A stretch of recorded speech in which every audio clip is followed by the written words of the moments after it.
For the past 3 years, the patience of 1 billion people in China has been stretched, growing thinner and thinner with every lockdown and round of mass COVID testing. Now, that patience has snapped. As thousands take to the streets in cities protesting against COVID restrictions, an exhausted nation now asks how much longer must they endure Xi Jinping's zero COVID policy. In one of President Xi's biggest political tests yet, the Chinese Communist Party, CCP, must now negotiate both mounting fury and a deep-rooted fear of COVID, as the country feels its way to an exit from the pandemic.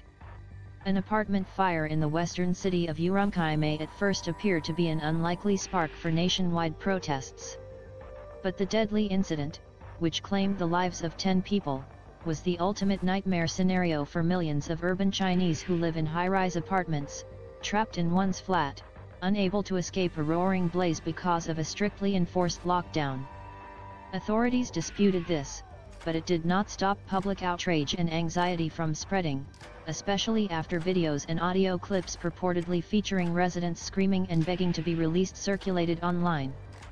The incident was also the latest in a series of horror stories linked to COVID restrictions. Early on, during citywide lockdowns, reports surfaced of pregnant women losing their babies and the old and vulnerable dying, because of a lack of timely access to medical care. Many lockdowns also seemed to have the same stories of food and medicine shortages, as it became clear that local authorities were struggling to cope. Then, more traumatic incidents began to emerge, such as a bus crash that killed dozens of people who were being ferried to quarantine centers, or children dying in quarantine facilities. Many hoped there would be a reprieve announced at the recent CCP Congress where Mr. Xi cemented his power, but he made it clear there would be no change to zero COVID, provoking more dismay.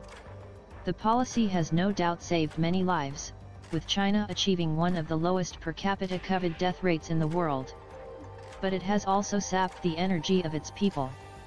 Suffering under COVID restrictions has become a unifying experience, breeding anger in many corners of China from major cities to far-flung regions like Xinjiang and Tibet.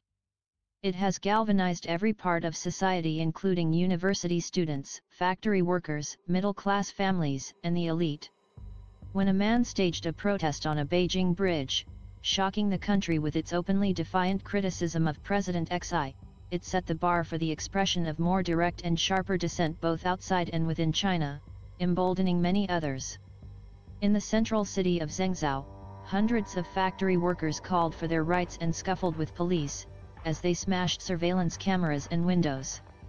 In Chongqing in the southwest, a maskless man was filmed shouting "Give me liberty," or "Give me death." A rallying cry picked up by many protesters. By the time the Urumqi fire happened, the stage was set for widespread demonstrations. Hundreds first took to the streets in that city, then many more followed suit in Shanghai, Beijing, Wuhan, Nanjing, and Chengdu, some even calling for Mr. Xi and the CCP to step down.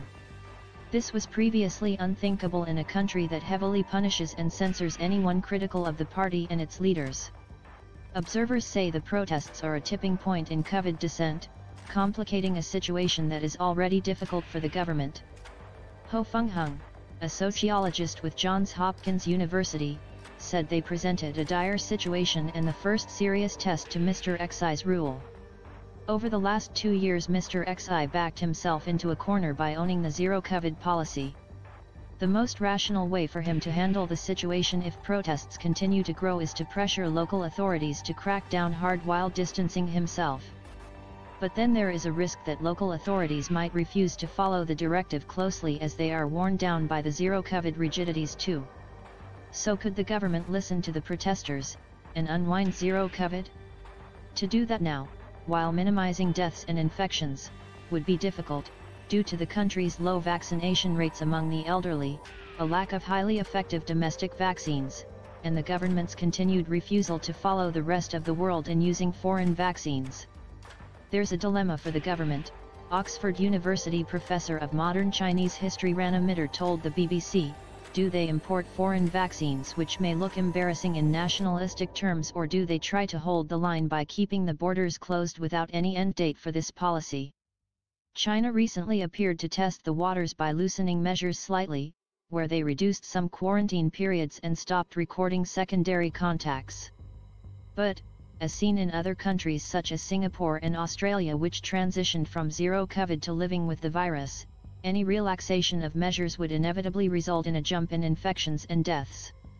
This is an outcome which Chinese authorities still appear unwilling to accept.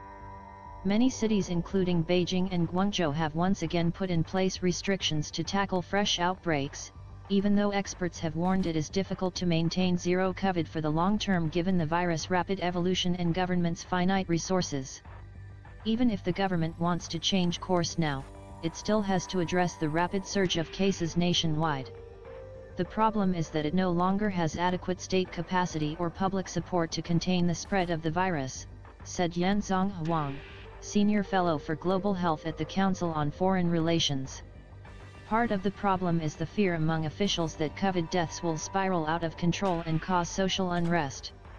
But there is also the lingering fear of COVID among the Chinese, after 3 years of being conditioned by the state to view the virus as a fearsome enemy, as well as a continued lack of effective vaccines. In recent weeks, rumors spread in the city of Shijiazhuang and the Foxconn factory complex in Xingzhou that residents would be used as guinea pigs to see what would happen if COVID was allowed to spread unchecked. In both places this prompted widespread panic and even led Xingzhou workers to stage a mass breakout. For some, this fear has now been replaced by anger. In recent demonstrations, protesters have gathered in huge, dense crowds with some defiantly taking off their masks, as they call for freedom and restrictions to end. When and how that will happen exactly still remains unclear. Mr. Xi and the Chinese Communist Party have created a COVID Gordian knot, one that is now extremely difficult to cut.